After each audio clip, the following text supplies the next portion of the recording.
Hello, everyone. Okay, so I think we'll wait another minute to let people join, and then we will start.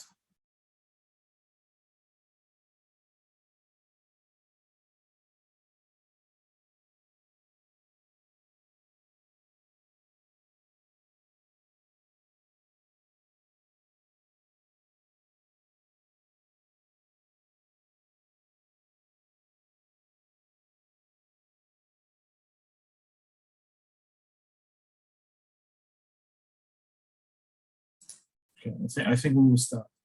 So, good evening, everyone. My name is Tal Zeninger, President of IDI, and I will be your host for today's IDI Global event. Thank you all for joining us today. Today, we are pleased to host Dr. Milosz, Jeromin Cordes as our speakers for today's event about the cultural and historical aspects of the war in Ukraine. Dr. Cordes is a postdoc researcher at Lund University, a researcher fellow at Danish Foreign Policy Society, and holds a PhD in cultural studies. Previously, Dr. Cordes worked as a career diplomat at Poland's Ministry of Foreign Affairs and served as a vice consul at Poland's Consulate General in Kaliningrad, Russia. As always, today's event is being broadcasted to all of our global chapters, including Italy, India, Germany, and more. Today's event will be interactive, just like our most recent events. Participants are welcome to ask questions at any time and are encouraged to actively participate during the lecture. You can feel free to participate by using the raise hand function on your personal device. This way, Dr. Cordes will see you'd like to speak and will call on you so that you can participate. Please be respectful and patient as there are many of you and only one Dr. Cordes. For any problems or other questions, please feel free to write to one of our staff members using the Zoom chat. And with that, I would like to welcome our guest speaker for today's event, Dr. Cordes. The stage is yours. Thank you, Tal, and thank you for the International Diplomacy Initiative for inviting me for today's event. Like Tal said, my name is Milosz Jeromin Cordes. I am a postdoc researcher at Lund University, Sweden. I'm part of a research team that researches nationalisms in Central and Eastern Europe and how they interact with one another, how they've been doing it historically speaking, but also how this translates into current tensions in the region, well, especially with the war in Ukraine now of our special interest, having the interactions between the Russian nationalism or the Russian imperial thought and Ukrainian nationalism. I'm also a lecturer at DIS Copenhagen, where we invite US students to come for semester stays.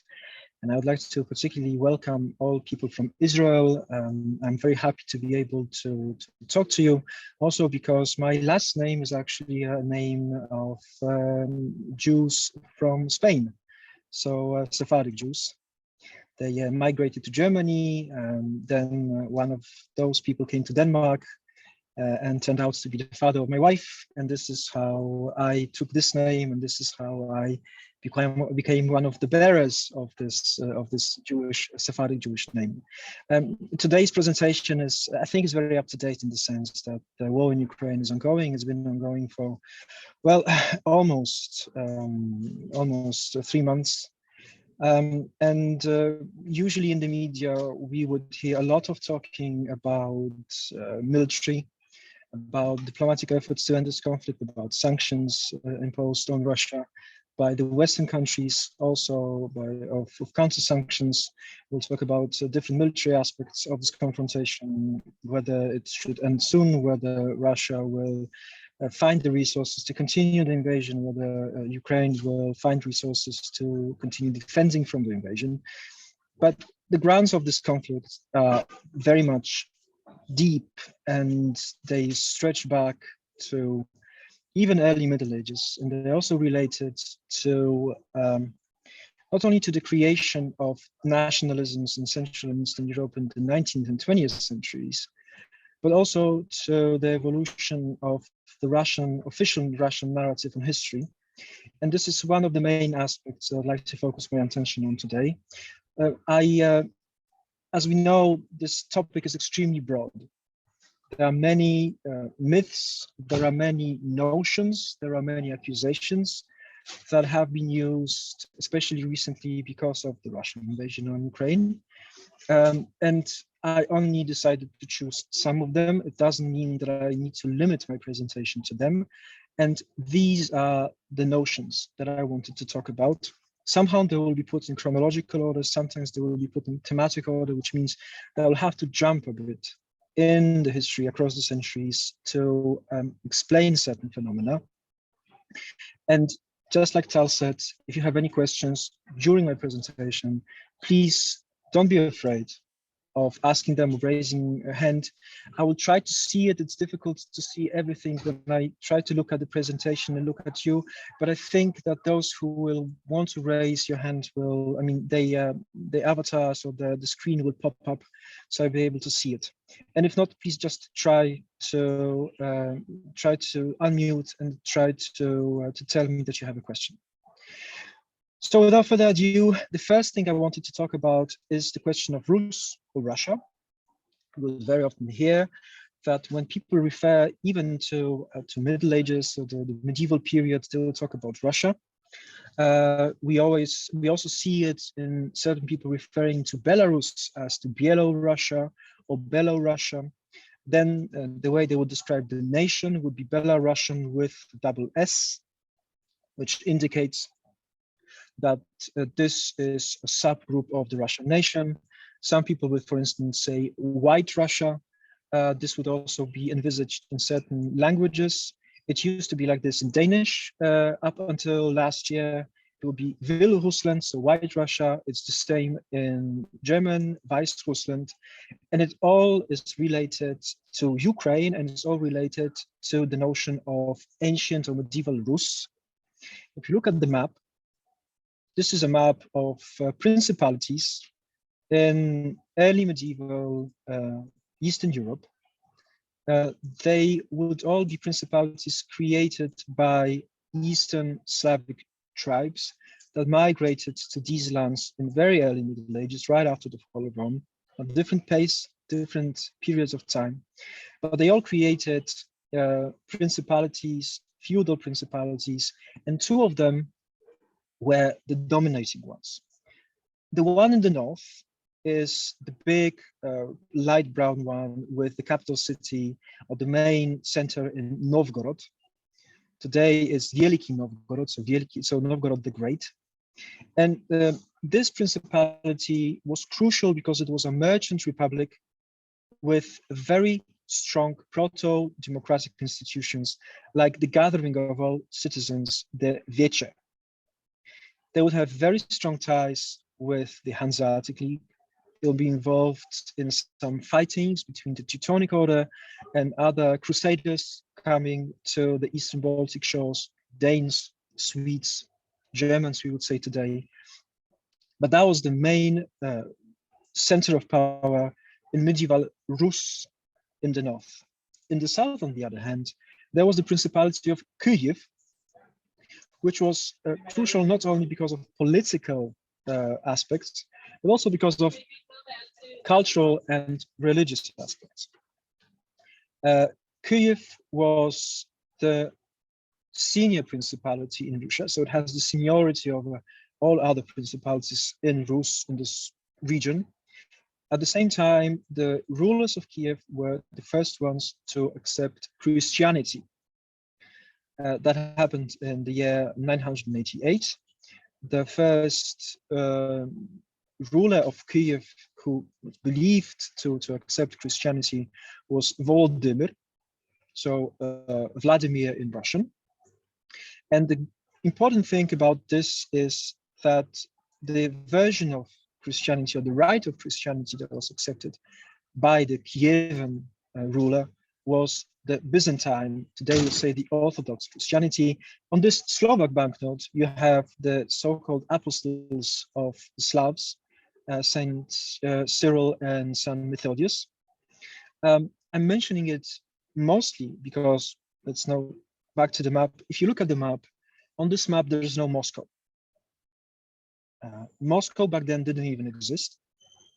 It was established only in 1147, so that was 12th century, roughly 150 years after the baptism of Rus. And it did quickly expand throughout the 14th and 50th centuries. And very quickly, the rulers of Moscow realized that they need to strengthen the power also in terms of ideology, also in terms of symbolic, to be able to extend the seniority over the whole of Rus. So Rus was initial. It wasn't Russia that was the first political entity that was created. It was mostly a cultural, political phenomenon of Rus, of different principalities. And in those principalities, again, when Moscow expanded, it wanted to subjugate two regions, two centers. First, Novgorod in the north, and then Kyiv in the south. Kyiv was important because of religion. Novgorod was important because of overall political power, but also because of its wealth as a merchant republic.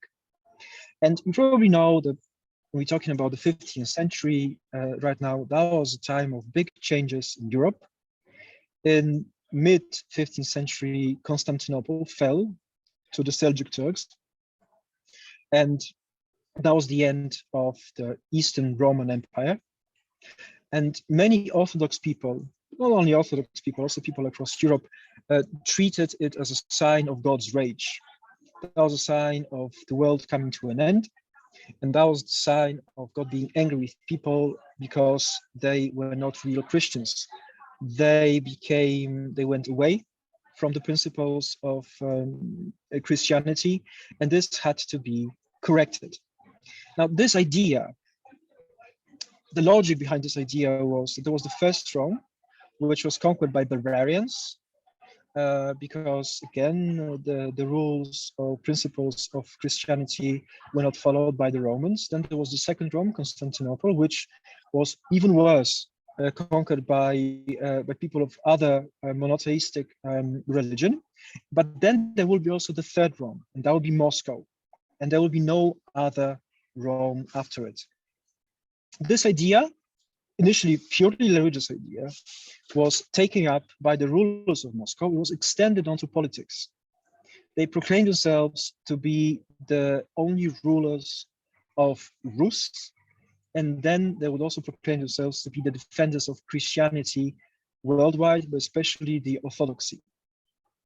That had grave consequences, huge consequences for the whole of Eastern Europe, because at the same time, in the western part of Rus, that was a moment of huge expansion, territorial expansion of Lithuanians. Lithuanians were not Slavs, they were Baltic tribes, but they managed to create this sort of political umbrella over Rus, which was very much weakened by the Mongolian invasion in the 13th century. Moscow was spared in this invasion, by the way. And this political umbrella allowed for cultural development, but also religious tolerance for Ruthenian or Rus principalities that became part of the Grand Duchy of Lithuania. And that was the moment of the beginning of the rivalry between Moscow and the Grand Duchy of Lithuania. And this rivalry was also ideological.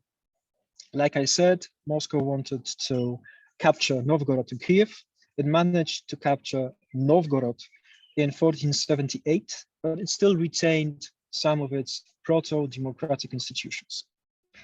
The moment when these institutions were destroyed completely is, I think, a very symbolic moment for the development of contemporary Russia and the development of contemporary Russian political culture. That was the year of 1570. That's actually a painting depicting the subjugation of Novgorod in 1478. But then in 1570, Ivan the Terrible, one of the Moscow rulers, under very false pretexts of Novgorod people conspiring against Moscow with Poland, Lithuania. That was the moment when Poland, the Kingdom of Poland and the Grand Duchy of Lithuania formed a union, a political union, decided to, well, they were meant to conspire against Ivan the Terrible. And Ivan the Terrible used this pretext to attack Novgorod, to sack it, to either kill or to enslave the population and completely destroy it as a political center of Rus. Many people say that it was the Mongolian invasion that shaped Russia as a country where violence, terror, and conspiracy theories are predominant in their political culture. I would say it wasn't as much as the Mongolian invasion, but it was definitely the sack of Novgorod the Great, because it was done by people from Moscow, so Slavs, Ruthenians, today we would say Russians, against the fellow countrymen. So it was done internally. That was an internal terror that would, since then, has become a very important element of Russian political culture. And it will be present across centuries in actions taken by, for instance, Catherine the Great, by the consecutive emperors of Russia, but also by the Soviet rules.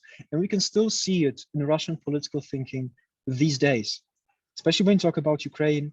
There is this common idea that Russia is a besieged fortress. In Russian, it's осажденная крепость, surrounded by enemies, for instance, by NATO, by the West, even though those enemies will very often not be named, but they will be given as a concept to mobilize society and to gather them around the central authority, the center of power. So that's something that needs to be taken into account when we talk about Ukraine and when we talk about Russia these days. And then the second thing was the conquest or subjugation of Kyiv. Kyiv back then, 15th, 16th century, so we slowly move into modernity, belonged to Poland, Lithuania. And it was a time where aristocrats, today would say oligarchy, landowners were gaining power in those two countries, which created or formed a union. And they exploited the peasantry to a growing extent. Many of those people those aristocrats were influenced by Polish culture. They were also influenced by Catholicism, and this is something that was not very much praised by the local population, who was mostly Orthodox. Some of them decided to escape. They decided to escape to regions which were only nominally under Polish-Lithuanian control. In reality, they were under no one's control. That was a region which was very often an area where a lot of tribes would pass from the west to east, from east to west. It was largely under no one's control. And they would create the sort of free communities along the Dnieper River. The whole region was called Dikke Pole in Ukrainian, or the wild field in Russian, or Dzikie Pola in Polish. And those people would at some point start becoming Cossacks. There were different types of Cossacks. There will be Cossacks from Ukraine, Cossacks from parts of today's Russia, but the way that they were created was very much the same. They were just escaping oppression. They were highly militarized, well organized, because they had to withstand a lot of dangers. And in this case, since those lands were on the outskirts, they were on the peripheries of both Poland, Lithuania, and the Grand Duchy of Muscovy, or Moscow, they would be called Ukraina. So peripheral lands, something that's on the edge of something. And you can still see it in today's Russian language and today's Polish language. When you refer to Ukraine, many people would say na Ukrainie, which literally means on Ukraine. When you use on instead of in w Ukrainie, it means that this land is not, it's not independent. There is some sort of higher control or higher authority over it. It is changing in many countries in many languages, also in Polish. But when it comes to Russian, you can really see it that the Russian media, the Russian authorities have consequently been using on to refer to Ukraine, which suggests that they deny the Ukrainian statehood. And this actually goes from days back to these times, to the times of the 16th and the 17th century. Now, Cossacks wanted to become loyal or remain loyal to the Polish king.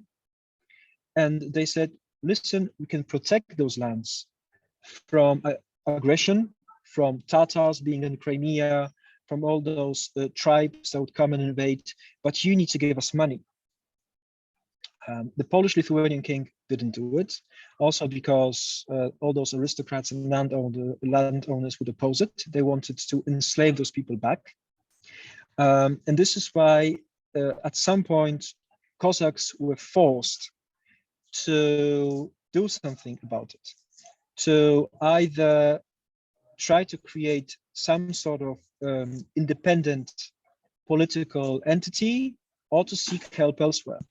And they would sometimes seek help in Poland, Lithuania. They would sometimes seek help in Russia. Back then, we can already talk about Russia. This resulted in a series of wars and a series of uprisings between in the Cossack region and between Poland, Lithuania, and Russia. There is a question about on. Yeah, it's a very good question, actually. In Polish language, you would very often say on Lithuania, on Hungary, or on Belarus. It's because those countries either were part of Poland, Lithuania at some point, or they were ruled by the Jagiellonian dynasty. This is why you say on Hungary, because there was a Jagiellonian king coming from the Jagiellonian, so Polish-Lithuanian dynasty, or on Slovakia, because it was also ruled back then by a Jagiellonian king. And well, it's a linguistic thing on one hand. On the other hand, some people say it might bear some sort of political statement, because it suggests that we're not giving full political independence to those lands, to those countries. At the same time, many people are just not aware of this difference. It's just a cultural thing. They've been used to talk this way, to speak this way, and to use these prepositions. But now coming back to the Cossacks, those uprisings they did never solve the situation until 1648, when the biggest uprising led by Bogdan Chmielnicki broke out. And this uprising resulted in huge civil war in Poland, Lithuania. Cossacks managed to go up to the city of Lviv in today's Western Ukraine.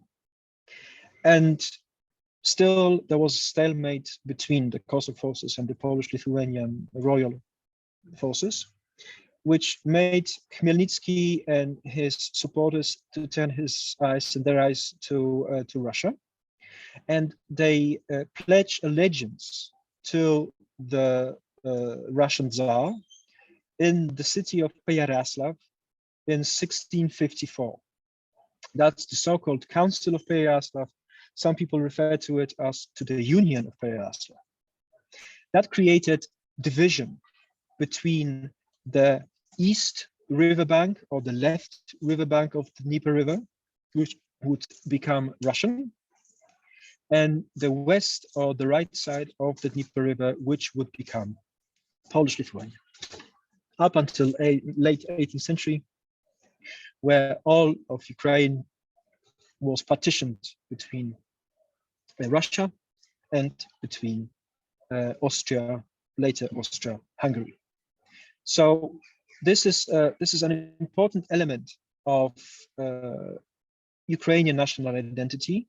At the same time, the Union of Pereyaslav is a sign from the official Russian point of view of this unity between Ukrainians and Russians.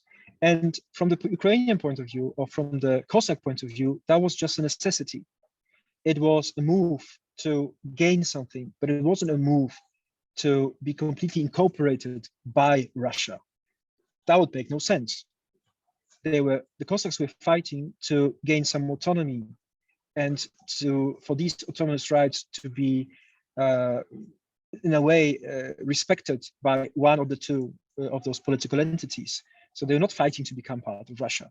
That is a part of the official Russian propaganda. That's a very famous painting by Ilya Repin of Cossacks writing a response to Mehmed IV, which you might know also from the current, ongoing conflict. I also wanted to touch upon something else, something that might be very important for our Israeli listeners or Israeli participants. So the alleged Ukrainian anti-Semitism. Jewish people were coming to what's today Ukraine since the 14th century. They were expelled from many Western European countries. They were expelled from Spain, for instance, in 1492, just before Columbus discovered America for Europeans. And they were invited by the Polish king Casimir already in the 14th century, because they were usually merchants. They would know mathematics, they would know how to count, they would also know how to take care of the land as so-called agronomes, so people who would manage agricultural estates. So they were invited and they would spread across the whole region. This situation continued across the centuries up until the late 18th century, where Catherine the Great introduced one of the first edicts or the first documents that would create the so-called Pale of Settlement. So a region where Jewish settlements were allowed, but they were also in a way restricted. There were many parts of Russia where Jews were only allowed to settle not in organized communities, only as an exception. And for instance, if there were civil servants, or they were doing something important for the state. Let me read the question that is here. Oh, yes. Well, from the point of view of Ukrainians, the Kievan Rus is the predecessor of the Ukrainian state. And that means that there is more claim for the Kievan Rus legacy on the Ukrainian side than there is on the Russian side. And it is actually true from geographic point of view, also from the point of view of people who were living there. There's more claim, and I think there's more cultural rights for people living in today's Ukraine that to associate themselves with the Kievan Rus, as there is in Moscow, for instance, or in other parts of Russia. There's also the linguistic question, which I will come back to in a moment. So I'll touch upon this later too. But now come back to the Pale of Settlement. The Pale of Settlement restricted Jewish settlements, Jewish settling anywhere in Russia, basically to the lands that belonged to Poland, Lithuania, before the partitions of this country, which were made by Russia, Prussia, and Austria. And that was also the moment when there would be a lot of anti-Semitic activities against Jewish people in those regions. The culmination of them before the revolution, before the two Russian revolutions, were actually the times of Alexander III. He was an open anti-Semite. He made the Pale of Settlement even more, the legal regulations even more restrictive for the Jewish population. And he was very much convinced of this global Jewish conspiracy. That's also the moment when many Jewish people from Imperial Russia decided to emigrate, either to Western Europe or to America, mostly to the United States. That was also the moment when many Ukrainians migrated mostly to Canada and created one of the biggest Ukrainian minorities elsewhere, in this case in Canada. So there is this claim that Ukrainians are anti-Semites. In reality, I don't really think that they're more anti-Semitic than any other nation on average. And if we're talking about this long duration of anti-Jewish, anti-Semitic actions, there were a lot of set of policies introduced by the Imperial Russian authorities, by the Imperial Russian government, something that also needs to be taken into account. We very quickly moved to the 18th and 19th century, and that was also the period of political division of what's today Ukraine between Russia and Austria-Hungary. The part in Austria-Hungary was mostly with the so-called Halicina, so the Halic region, or Galicia, we would also say, with the main city being Lviv, Lwów in Polish, Lwów in Russian, and Lemberg in German. And this is was also the center of the beginning of Ukrainian nationalism. This Ukrainian nationalism was very much based on language and on culture. It was also somehow supported by the Austrians to create a counterbalance to the Polish activity over there. But it doesn't mean that in the Russian Empire, Ukrainian national movement was not developing. It was also there. It's only the intelligentsia was weaker. But people in the countryside were, for instance, speaking Ukrainian. But from the Russian point of view, they were speaking the so-called Little Russian dialect. And they were referred to as to Little Russians, as opposed to Russians, which were the big or the great Russians, Velikorussy and Malorussy. That was a part of this Russian imperial concept that was developed by Russian historians, for instance, by Karamzin and his successors, that the Russian nature, the Russian nation consists of three subgroups: Russian proper, Belarusians, and Ukrainians. So these two, Ukrainians and Belarusians, were deprived of their own right for any sort of independence, or any sort of ethnic independence and ethnic differences. They were just part of so-called Triediny Ruski Narod. So the Russian nation that consists of three parts, but it's one in essence. Just like God is in the Christianity concept. This imperial notion resulted in thinking that there is no such possibility as an independent Ukrainian state. And that was very much visible in World War I, when Ukrainian claims for any sort of autonomy within the Imperial Russia were declined, even though there was this Ukrainian People's Council that issued some documents, the so-called universals, the first, second, and third universals, which were only about autonomy. And only then, when the next revolution broke out and the Imperial Russia was gone, the Tsar abdicated, and then the Bolshevik Bolsheviks took power, the control of the situation in Russia, at least in St. Petersburg and main cities. Then the Ukrainians issued the fourth universal, which created the independent Ukrainian state. This Ukrainian People's Republic didn't last for long. It was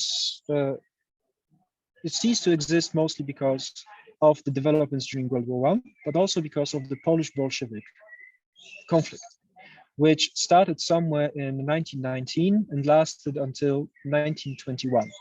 During this period, the Ukrainian forces from the Ukrainian People's Republic, with Simon Petlura, allied with the Polish forces led by Józef Piłsudski, and then they fought together. But because of the Bolshevik counteroffensive, which nearly conquered Warsaw in spring, in the summer of 1920, this Ukrainian state ceased to exist. And then, when the ceasefire came into place in October 1920, and the peace negotiations started in Riga, and they finished in March 1921, these negotiations were run by Polish nationalists. They were not run by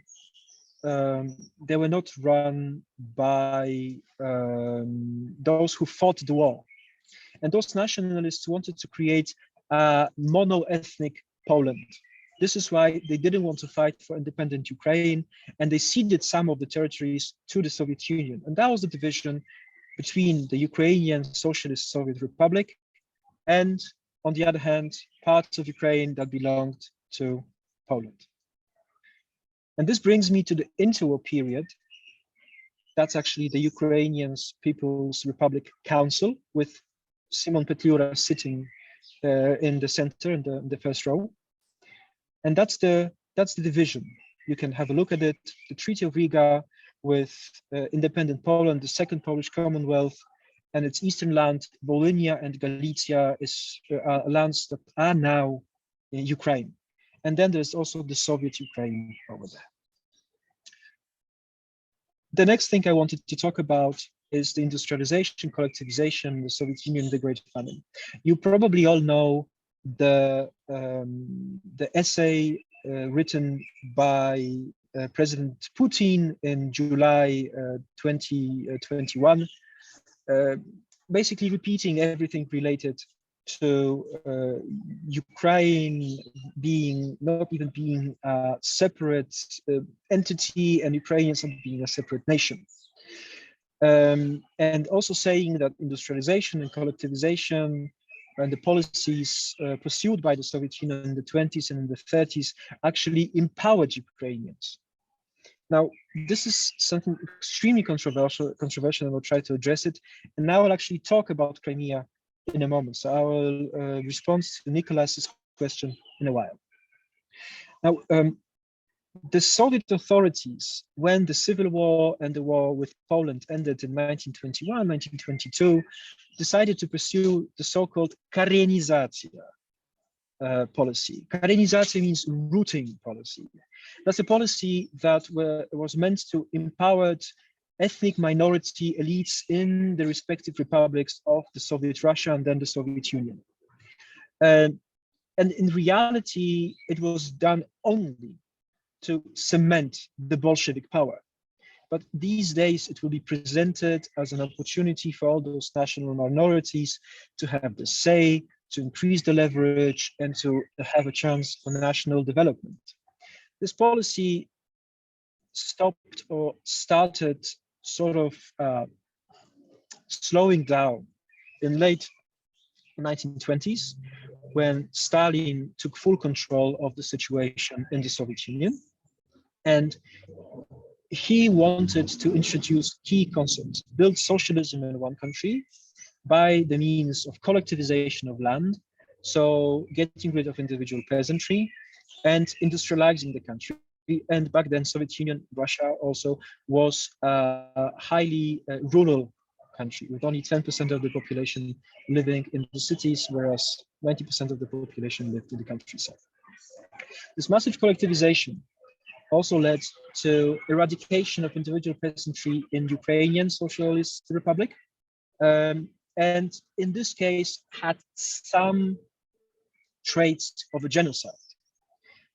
Collectivization resulted in huge mess in the countryside. The harvest was very low in 1922. Lots of grain was confiscated, so many people didn't even have grain to sow it.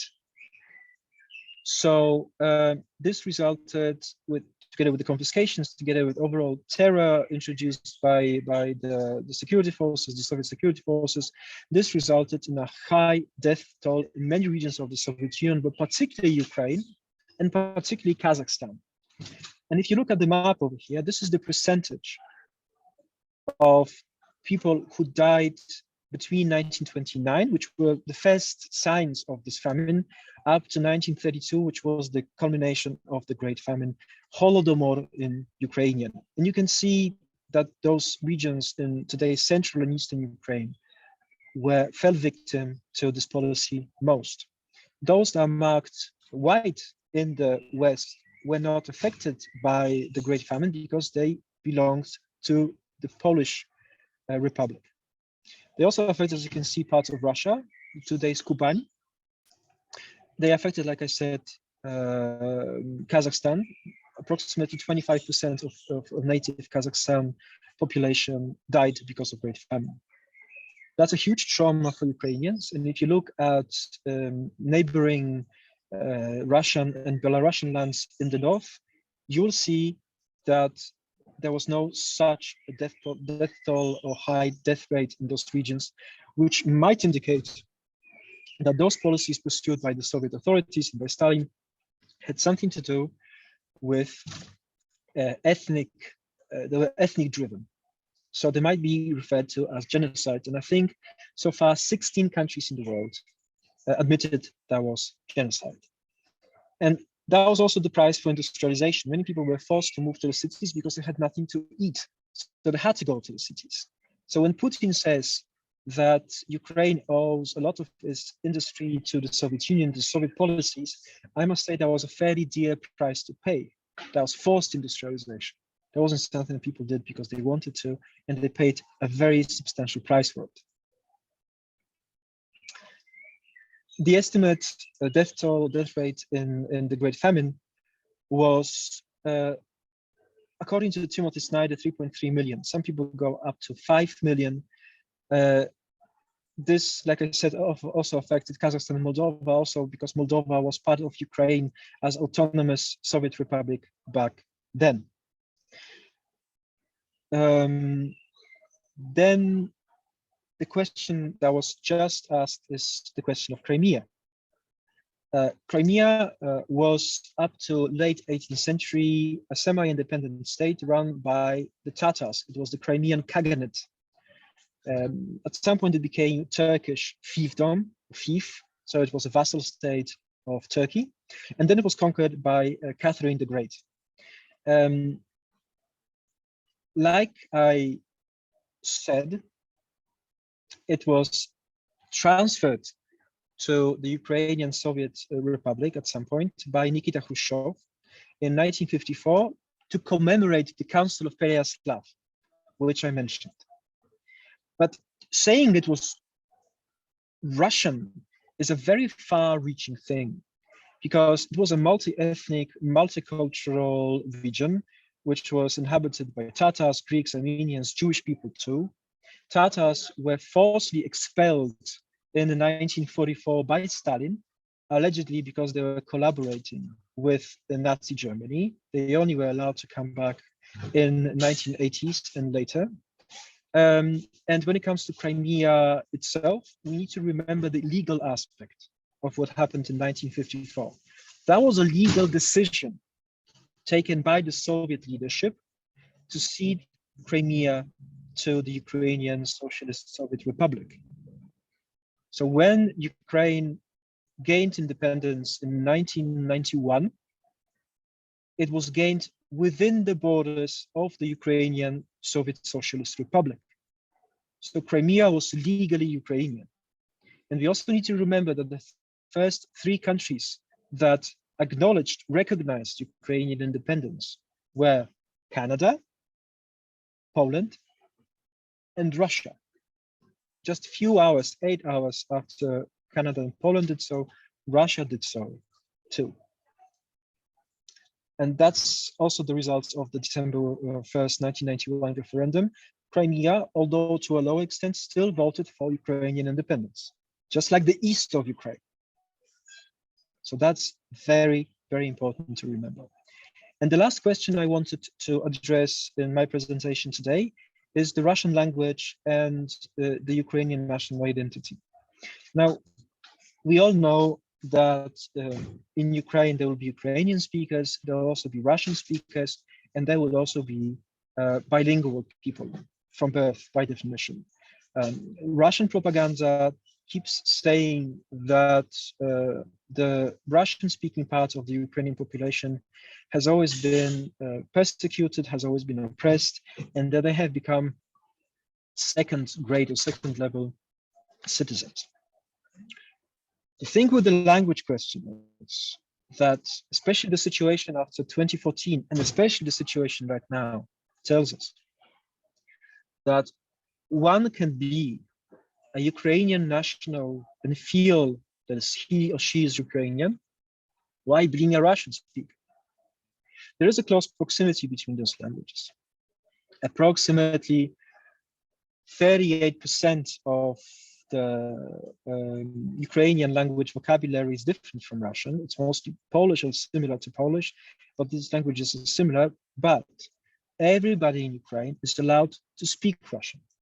And that's also something interesting from the point of view of the developments in Ukraine, because when you look at the events in 2004 and 2005, so the so-called Orange Revolution, which mostly took place in Kiev. Kiev back then was largely a Russian-speaking city. So people who wanted to follow the European path and who wanted to loosen their dependency of the Ukrainian elites from Russia, they were also Russian speakers. So that's also something that needs to be taken into account. An interesting case is the case of Mariupol, which has been almost totally destroyed by the Russian forces right now. It's the city that was very close to the border, the actual border in 2014 after Russian separatists took control of parts of the Donetsk and Luhansk regions. And people over there, because of the technical intelligentsia, so mostly engineers, they tried to seize the opportunity of the reform process in Ukraine and created an appealing city. And actually, Mariupol was one of the success stories in Eastern Ukraine of people who can become local citizens, who can build their regional and local identity regardless of the language, whether they speak Ukrainian, whether they speak Russian, whether they're bilingual. So this notion of Ukrainians being very nationalistic and trying to oppressing Russians is largely not true. On the contrary, many people in Russia of Ukrainian origins in the last 10 to 15 years felt increasing pressure. And you can see it in all the censuses. There is a decreasing number of people who declare themselves as Ukrainians because they're afraid of doing so. And speaking Ukrainian is also something that might be considered something not welcome. So the pressure is on the other side. Another thing is the President Zelensky, up until the invasion, he would usually speak Russian. He had to really master his Ukrainian in order to give some public speeches in Ukrainian. But he's still, I mean, everybody believes that he's a hero right now, and he increasingly speaks Ukrainian. But just because he is a native Russian speaker doesn't mean that he's not Ukrainian. And that's a phenomenon that still needs to be discovered by many people worldwide, I guess. And I think that this war is definitely helping to understand this phenomenon.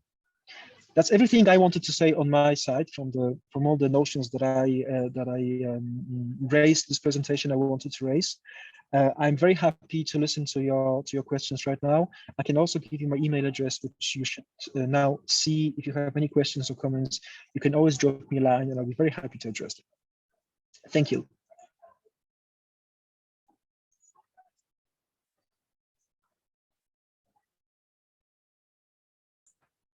Hello. I'm not sure if you can hear me. I'm hoping you can.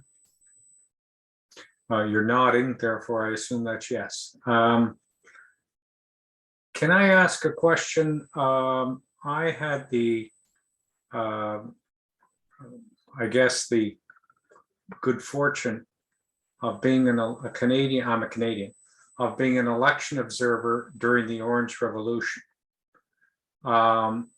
We spent several days in Kiev, but my small group, actually the election, which was held around Christmas, just after Christmas, was actually in Luhansk. And the division was remarkable. Obviously, everybody in Kiev and Lviv voted orange. And where we were in Luhansk, it was exactly the opposite. The overwhelming majority voted blue, and blue was everywhere. My question is simply this: given the present situation, are places like Luhansk and and others on the east, have they had to make a difficult choice since the war to say, do we, in other words, there were some, I got the feeling they weren't pro-Ukrainian even at that time, because we were, one of the people I was with who was from Ottawa we were asked to leave a restaurant because she spoke Ukrainian. Has the sides, has in fact, has the war had the opposite effect for Mr. Putin, that the people, many people in that part of Ukraine are now more supportive of Ukraine than they had been in the past? It's very possible they observed the elections together because I was also there. I was part of the OSCE election observation mission. And I actually went, in one case, I went to Izium, which is the place where very heavy fighting is taking place right now over. And I also went to Kherson. So to the regions which are mostly Russian speaker. I guess that this problem that you're describing is something that largely existed up until 2014.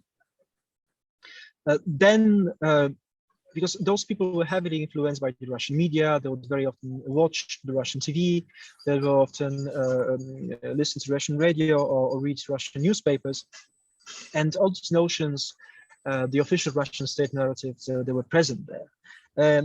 But then once they saw things in practice, their attitude largely changed. And I think that this discrepancy or this difference or this division that we would see on maps, on electoral maps and voting maps, is also related to the fact that for a long time, people from Eastern Ukraine were the ones that benefited greatly from the Soviet times, mostly because that was an industrialized area, they were heavily urbanized. And then for them, the decline of the Soviet Union and this huge economic crisis that struck them, the unemployment, lack of perspectives and possibilities, they largely associated it with independent Ukraine, even though the independent Ukraine was only partly to blame. It was just the problem of the transition period, but also of the oligarchic rule that happens to be Ukrainian, but paradoxically speaking, the same oligarchs that stole a lot of wealth from the country, up to a point where the biggest advocates for Ukrainian independence, because they understood that they could only remain oligarchs as long as Ukraine is independent. Because if Ukraine becomes part of Russia, then they would become swallowed. They will be swallowed by the Russian oligarchs.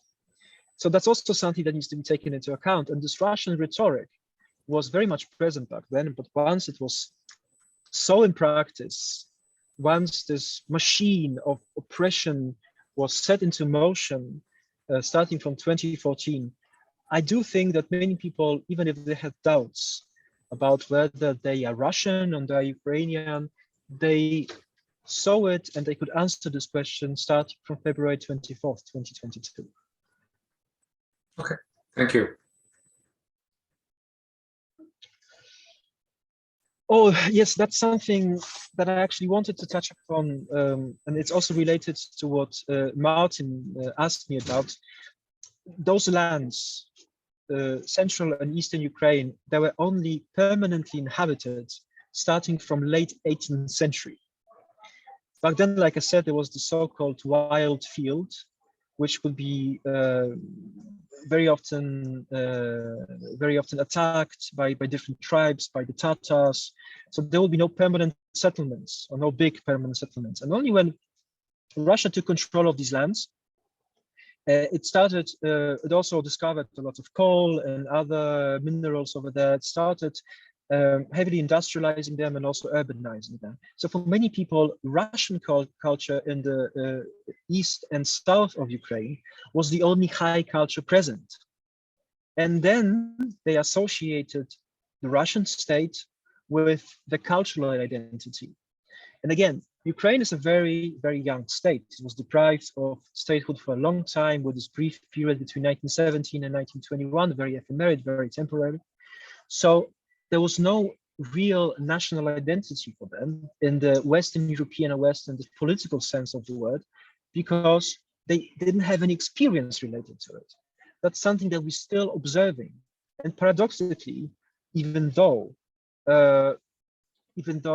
this is a tragic war, this war can help cement Ukrainian national identity, not based on ethnic standards or ethnic elements, but based on political elements. It doesn't matter if we are from the East or Central Ukraine or Western Ukraine, it doesn't matter if we speak Ukrainian or we speak Russian, we are all parts of the Ukrainian nation, even though there will be, I think, a strong resentment towards Russia and Russian culture, which is understandable given the atrocities that the Ukrainian people experience because of Russia's invasion. But I think at some point these things will become separated, and this notion of common political national identity of Ukraine, or Ukrainian national identity, will prevail, and it will be cemented. So I don't really think that there will be much support for this Eurasianism or this kind of imperial Russian rhetoric in Ukraine, precisely because of the ongoing war in Ukraine. Any more questions? Someone? No. Okay. So thank you so much, everyone who participated. And of course, I would like to personally thank Dr. Cordes. Thank you for coming and speaking with us today. It was an honor hearing your personal insights on the cultural and historical aspects of the ongoing conflict that is taking up a huge space in our world news today. The event is now officially over. Thank you all for joining us today in another outstanding event. If you are not yet an IDN member, feel free to follow us on social media. Stay up with the dates with the IDI's activities throughout the rest of the academic year. We hope to see you all in our future events and global activities. Thank you again for joining us. Thank you. Thank you very much. Thank you for the invitation. Thank you for the possibility to meet with you today. Thank you for the outstanding lecture. Thank you. Okay.